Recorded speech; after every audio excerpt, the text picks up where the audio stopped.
అందరికి అందరూ ఓకేనా? అర్థమైందా మేడం? చెప్పండి. మీరు ఇప్పుడు మాకు ఒక చూపించారు కదా మేడం, అందులో ఫస్ట్ ఫోటో వచ్చింది, తర్వాత దాని గురించి డీటెయిల్స్ వచ్చింది కదా మేడం. అవును.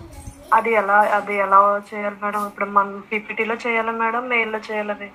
మెయిల్లో టైపింగ్ కానీ మీరు ఇమేజ్ కాపీ పేస్ట్ చేసుకున్న తర్వాత కింద టైప్ చేయొచ్చు మాటర్. మామూలుగా మీరు మెయిల్ ఎలా రాస్తారు? మామూలుగా రాస్తారు కదా మెయిల్, సేమ్ అలానే. అంటే బ్రోచర్స్ ని ఇంకొంచెం ఎఫెక్టివ్ గా చేసి దాని గురించి డీటెయిల్స్ రాయాలి, అదే కదా మేము చేయాల్సింది? అవును. సో బ్రోచర్ ని మీరు కింద ఎక్స్ప్లెయిన్ చేయాలి మెయిల్ లో, ఓకేనా? Okay ma'am. ఫస్ట్ పేజ్ అంతా బ్రోచర్ ని క్రియేట్ చేసి నెక్స్ట్ పేజ్ లోకి వచ్చేసరికి ఎక్స్ప్లెయిన్ చేయాలి. మెయిల్ లో పేజెస్ ఉండవండి.